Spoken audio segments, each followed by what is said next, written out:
आप देख रहे हैं जोहार झारखंड और आपके साथ मैं हूं विवेक। बड़ी खबरों की बात करेंगे, लेकिन एक और भी बड़ी खबर पड़ोसी राज्य बिहार से आ रही है, जहां एक दर्दनाक सड़क हादसा हुआ है। गया में दो कारों के बीच जोरदार टक्कर हुई है। हादसे में 5 लोगों की मौत हो गई, 2 घायल बताए जा रहे हैं। डोभी थाना क्षेत्र के जीटी रोड पर यह घटना घटी है।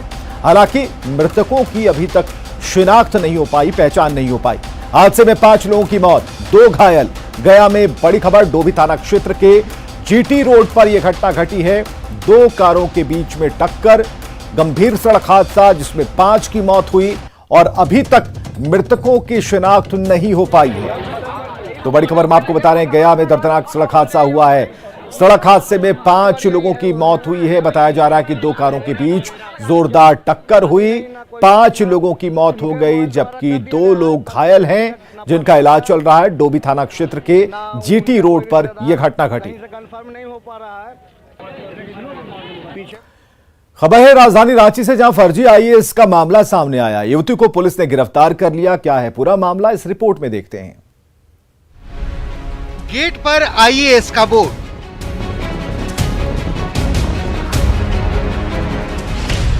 किराए पर घर और गाड़ी,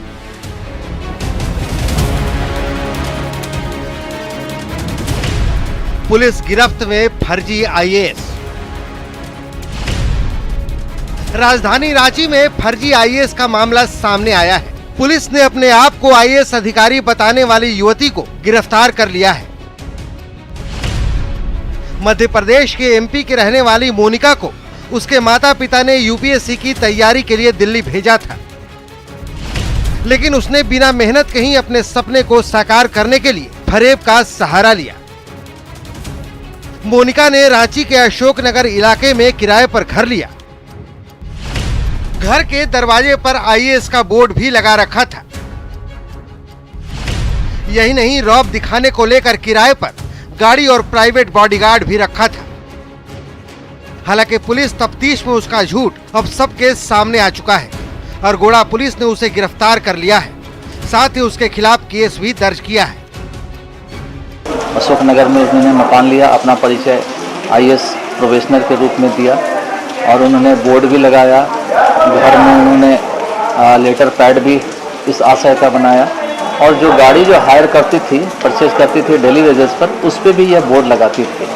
तो जांच में सारी बात स्थापित हुए कि वह जो है आईएएस का एक फ्रॉड प्रतिरूपण की हुई है। हालांकि अब तक की जांच में मोनिका के खिलाफ किसी के साथ कोई फ्रॉड की बात सामने नहीं आई है, लेकिन उसका आईएएस बनने का ढोंग रचना भी अपराध की ही श्रेणी में आता है। अब तक के जांच में कोई बहुत आपराधिक जो है कोई अपराध करने की ऐसी कोई योजना के बारे में तो पता नहीं चला है। हालांकि हम लोग अभी जांच कर रहे हैं, लेकिन मोनिका जो है एक लोक सेवक का प्रतिरूपण की है। उसने जो है जालसाजी करते हुए आईएएस का बोर्ड लगाई है। तो इस पे प्राथमिकी दर्ज कर इसको न्यायिक हिरासत में भेजा जा रहा है। जानकारी के मुताबिक मोनिका अपने परिवार वालों को ये जताना चाहती थी कि वह आईएएस बन चुकी है। इसी वजह से उसने फर्जी आईएएस बनने की कहानी रची थी, लेकिन उसके फर्जीवाड़े ने न सिर्फ उसे जेल की सलाखों के पीछे पहुंचा दिया, बल्कि परिवार के सपनों को भी चूर चूर कर दिया। न्यूज़ 18 के लिए रांची से संवाददाता ओम प्रकाश की रिपोर्ट। झारखंड के ग्रामीण इलाकों में गजराज का आतंक आए दिन सुर्खियां बनता जा रहा। कुछ ऐसा ही हुआ गुरुवार की रात गिरिडीह में, जहां डुमरी प्रखंड के कई गांवों में हाथियों ने जमकर उत्पात मचाया, घर और खेतों में लगी फसल को नुकसान पहुंचाया, जिससे गरीब आदिवासी बेहद परेशान हैं।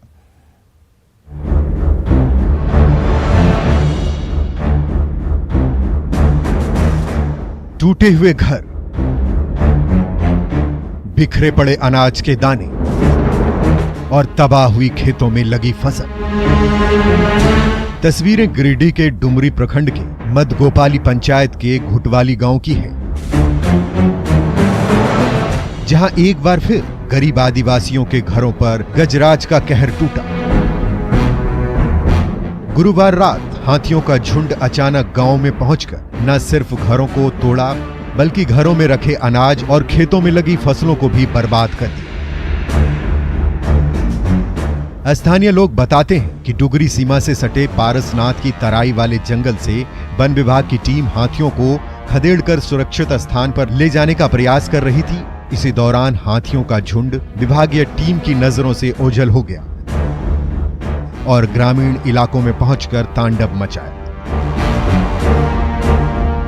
हाथी धाइस दल हाथी आलन हाथी आलन का काम 1 बजे रहे और की नुकसान कर लिया। धान खाइल धान हाँ रसून हलो मोटे बांधल। अच्छा यार 4 हलो फिर महुआ हलो प्याज हलो कठवा में। हाथियों के उत्पात से खाना और घर बर्बाद हो जाने से आदिवासियों के सामने खाने पीने की समस्या खड़ी हो गई है। डुमरी प्रखंड के 3 पंचायतों में ऐसी ही स्थिति है। वैसे सूचना मिलते ही स्थानीय पंचायत प्रतिनिधियों ने प्रभावित लोगों से मिलकर उन्हें मदद का आश्वासन दिया है, लेकिन आए दिन हाथियों का झुंड ऐसे ही गांवों में धमक कर लोगों को नुकसान पहुंचाता है। कई बार तो हाथियों की चपेट में आकर लोगों की जान तक चली जाती है। बावजूद इसके वन विभाग और स्थानीय प्रशासन का रवैया उदासीन ही नजर आता है और ग्रामीण यूं ही गजराज के दहशत में जीने को मजबूर होते हैं।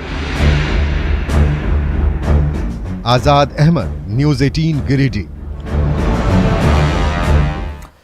इधर पलामू रिमांड होम से फरार एक बाल कैदी वापस लौट आया है। जानकारी के मुताबिक फरार कैदी अपने घर पहुंचा था। इसके बाद परिजनों ने वापस उसे रिमांड होम सौंपा है। दरअसल 24 घंटे के भीतर पलामू रिमांड होम से 4 कैदी फरार हो गए थे, जिसमें से एक कैदी वापस लौट आया। वहीं 3 फरार कैदियों की तलाश अभी भी जारी है। पास कलरिंग जो है गिरे हुए। एक बच्चा जो कल भाग गया था पाटन क्षेत्र का, उस बच्चे की आज बरामदगी कर ली गई है। वो बच्चा आकर के सरेंडर किया और उसको हम लोगों ने संप्रेक्षण गृह में अपनी कस्टडी में ले लिया है। अगली खबर है गोड्डा से, जहां गोड्डा के बलबड्डा थाना क्षेत्र से 50 नाबालिगों को बस से नौकरी के लिए दिल्ली, राजस्थान और उत्तर प्रदेश ले जाया जा रहा था। जानकारी के मुताबिक बस में नाबालिगों के पास से नकली आधार कार्ड मिला है। बलबड्डा थाने को इसकी जानकारी दी गई है, तो थाने ने बच्चे को बस से बाहर भगा दिया था। लेकिन सवाल उठता है कि आखिर इन बच्चों को ले जाने वाले दलालों पर पुलिस की कार्रवाई कब होगी, क्यों नहीं हुई, और क्या सिर्फ बच्चों को बस से उतार कर खानापूर्ति कर देना ही पुलिस का काम था।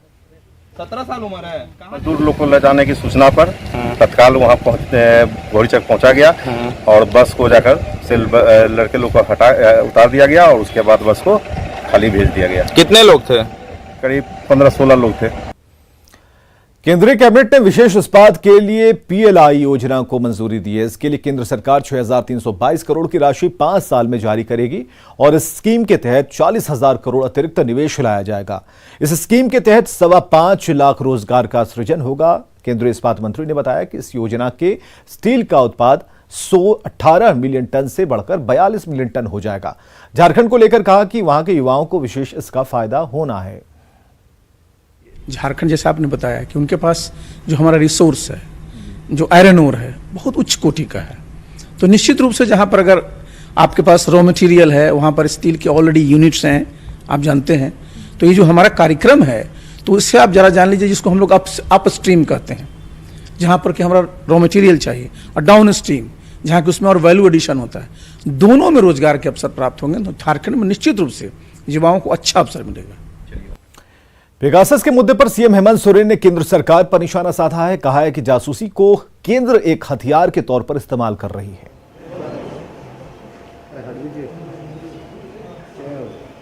मुद्दा ही ऐसा है कि देशों गर्म होना तो लाजमी है। ये तो निजता का हनन है और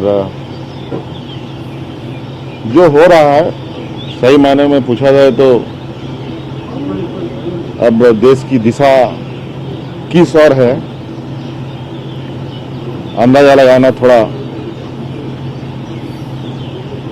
मुश्किल हो जाएगा। झारखंड में मनरेगा के तकरीबन 1500 रिक्त पदों को भरने की प्रक्रिया जल्द ही पूरी की जाएगी। लंबित योजनाओं को पूरा करने और रोजगार देने के लिए मनरेगा कर्मी बहाल किए जाएंगे। मनरेगा आयुक्त राजेश्वर बी ने इससे संबंधित निर्देश जारी किया है और इस योजना में 65% महिलाओं को जोड़ने का लक्ष्य है। ताकि महिलाएं सिर्फ लाभुक के तौर पर ही नहीं बल्कि योजनाओं की मॉनिटरिंग में मुख्य भूमिका निभा पाएं। मनरेगा में महिलाओं को एक प्राथमिकता के आधार पर सिर्फ योजनाओं का लाभ नहीं बल्कि उनको योजना चलाने के लिए भी सम्मिलित किया जा रहा है। जैसे कि महिला मेड्स है, ये भारत सरकार भी चाहता है और राज्य सरकार भी महिलाओं को सशक्त करने के लिए चाहते हैं कि ज़्यादा से ज़्यादा योजनाएं जो है वो महिला मेड्स को जाए। तो लगभग अभी हम लोग 65% तक पहुंच गए हैं और जो 35% बचा हुआ है, सभी जिलाओं को आदेश दिया गया है कि वो महिला मेड को चयन करें।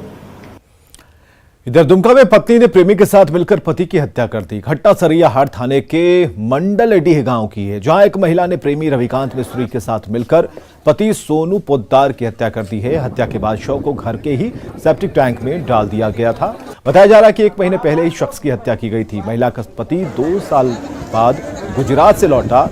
दोनों आरोपियों ने अपना गुनाह कबूल कर लिया है। पुलिस अब शव के कंकाल को कब्जे में लेकर आगे की कार्रवाई में जुटी है।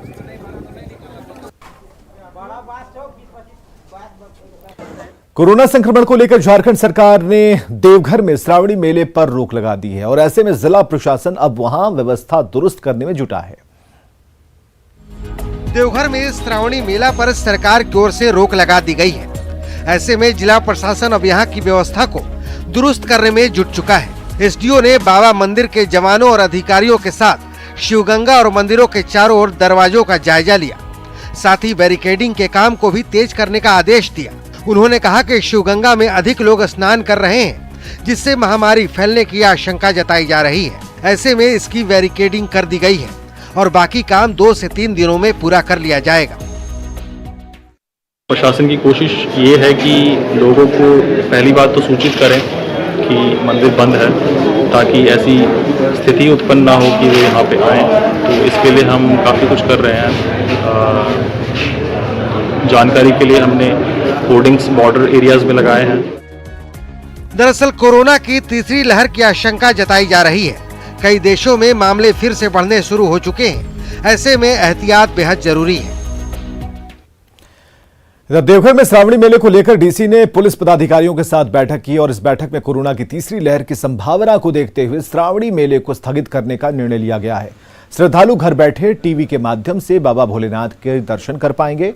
राज्य में 5 मुख्य चेक पोस्ट बनाए गए हैं, जहां श्रद्धालुओं को रोकने के लिए पुलिस बल और अधिकारियों को तैनात किया जा रहा है, जिसकी मॉनिटरिंग समय समय पर की जाएगी। प्रशासनिक पदाधिकारी और सभी पुलिस ऑफिसर्स के साथ बैठक किए हैं, ताकि पहले ही प्रॉपर इंफॉर्मेशन सबको पहुंच जाए, खासकर नेबरिंग डिस्ट्रिक्ट्स में जितने भी लोग हैं, बांका, जमुई और भागलपुर, ताकि वो वहाँ से कांवर अनजाने में या बिना जानकारी यहाँ न पहुँच पाए। कोरोना काल में स्कूल बंद होने की वजह से बच्चों की पढ़ाई बाधित हो रही थी, जिसे देखते हुए रांची के एक सरकारी स्कूल में ट्यूशन की व्यवस्था की गई, जहां गांव के बच्चे इस ट्यूशन में पढ़ने आ रहे हैं।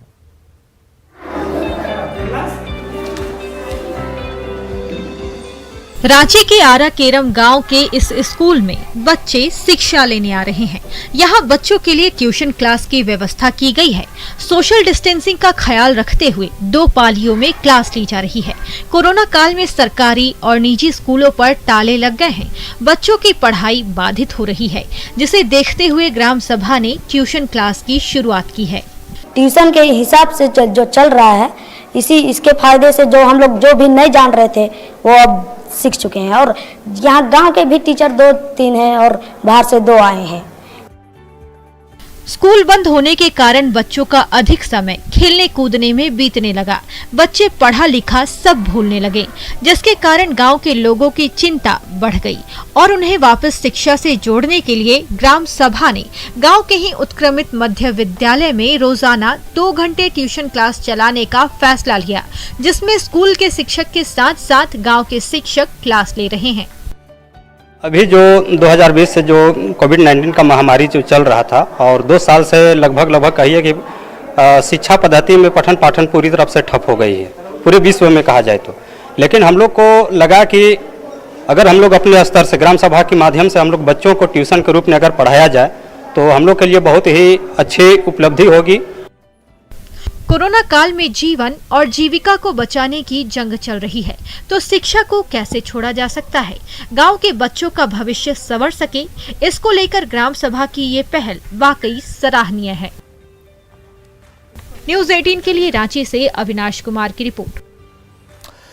और एक बड़ी खबर आ रही है पड़ोसी राज्य बिहार से, समस्तीपुर से एक बड़ी खबर। बागमती नदी में नाव पलट गई है, नाव पर सवार थे 12 यात्री। बड़ी खबर इस वक्त की समस्तीपुर से, जहां बागमती नदी में नाव पलट गई है। 12 यात्री इस नाव पर सवार थे, 5 लोगों ने तैरकर अपनी जान बचाई है। 7 यात्रियों के लापता होने की भी खबर है। 7 यात्रियों का कुछ भी पता नहीं है। चकमेहसी के नमापुर की यह घटना है, समस्तीपुर से इस वक्त की बड़ी खबर। और अंधेरे में ये तस्वीरें, जो लोगों की भीड़ है, ये बता रही है कि अभी भी प्रयास जारी है लोगों को बचाने के लिए। इन्हें मालूम है कि 12 लोग इस पर सवार थे, 5 लोगों ने तैरकर जान बचाई है। 7 यात्रियों के लापता होने की खबर है, हालांकि खोजबीन अभी भी जारी है। और यहां रुकेंगे एक छोटे से ब्रेक के लिए।